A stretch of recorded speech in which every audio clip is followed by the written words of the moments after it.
The woman who once walked into Windsor Castle as the world's newest royal fairy tale has now walked into what critics are calling the most humiliating public collapse of her post-royal career, and the timing could not have been more brutal. 8 years after the royal wedding that stopped the world, Meghan Markle arrived in Geneva expecting applause, cameras, global admiration, maybe even a Diana-level humanitarian moment. Instead, she allegedly ended up standing beside a literal bus stop while confused commuters walked around her like she was blocking traffic. And once the footage surfaced online, the internet started asking a dangerous question nobody in Montecito wanted trending. Was the entire Geneva appearance nothing more than a carefully staged illusion designed to save a collapsing brand? Because the deeper people looked, the stranger the details became. The black limousine, the luxury Armani suit, Princess Diana's Cartier watch glimmering under the Geneva sunlight, security guards standing stiff beside metal barricades as if preparing for crowds of screaming supporters. Except there were no crowds, no frenzy, no royal-style reception. According to witnesses described in the transcript, ordinary people nearby seemed completely uninterested. A woman carrying groceries reportedly stood behind Meghan waiting for a city bus without even glancing in her direction. Then came the cyclist, a moment social media completely exploded over. He allegedly stopped, looked briefly toward Meghan, shrugged, and rode away. That tiny interaction became symbolic of the entire disaster. Not outrage, not admiration. Indifference. Cold, painful indifference. And this is where the narrative allegedly begins to crack wide open. Because if there were no crowds, why were the heavy barriers there? Why the tense-looking security detail? Why the dramatic optics? According to the transcript, local security reports supposedly showed there were no official requests for road closures or emergency crowd management. No overwhelming public turnout. No dangerous gathering, which triggered an explosive accusation that the barricades may have been privately arranged to manufacture the appearance of importance. Suddenly, the Geneva trip stopped looking like a humanitarian mission and started looking like a movie set with missing extras. Witnesses allegedly described the atmosphere as awkwardly empty, almost eerie, like everyone involved realized halfway through the production that the audience never came. And according to the narration, there was supposedly even a moment where Meghan looked out at the empty pavement and the mask slipped for a split second. That line alone sent royal watchers spiraling. But Geneva was apparently only half the scandal, because while the world was focused on the empty square in Switzerland, another controversy was quietly detonating online back in California. Hours before boarding her flight, Meghan allegedly uploaded a carefully staged Instagram image featuring little Princess Lilibet inside a luxury walk-in closet. At first glance, it looked innocent, a soft motherhood moment, a private glimpse into family life. But critics immediately noticed something else. The designer clothes positioned perfectly in frame. Armani,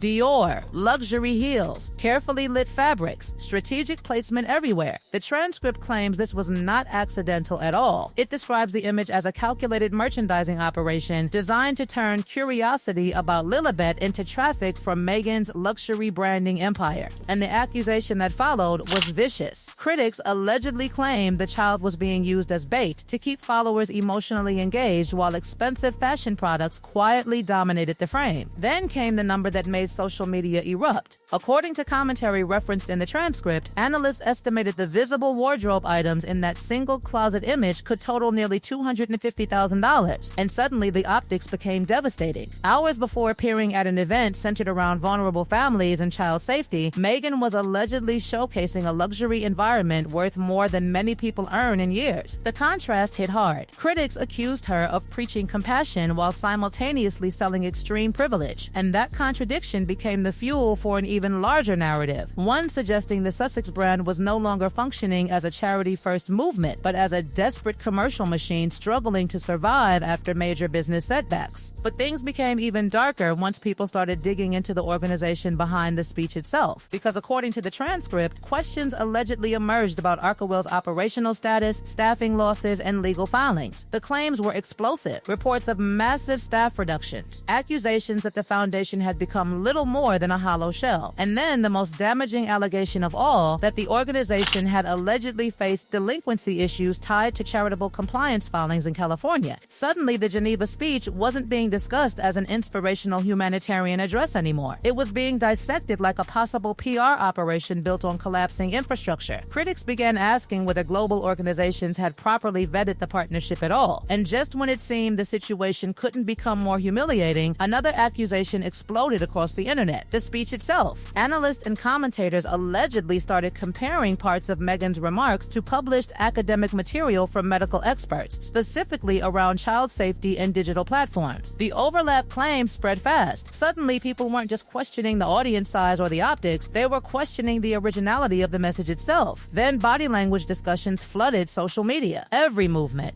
every expression, every tear. Critics claimed even the emotional moments looked overly rehearsed. The internet became obsessed with analyzing her gestures frame by frame, searching for proof that the humanitarian performance was staged from beginning to end. The deeper investigators allegedly dug into the Geneva timeline, the uglier the entire operation started to look. Because according to insiders described in the transcript, this wasn't simply a bad public appearance or an awkward speech. It was supposedly the public unraveling of a carefully manufactured empire that had spent years surviving on optics, branding, emotional manipulation, and the ghost of royal prestige. And once that illusion began cracking in Switzerland, critics claim everything hidden underneath suddenly became impossible to ignore. The luxury lifestyle, the disappearing partnerships, the collapsing credibility, the tension between the humanitarian image and the celebrity influencer behavior. It all collided at once, right there on the pavement outside the United Nations, while ordinary pedestrians walked past without even realizing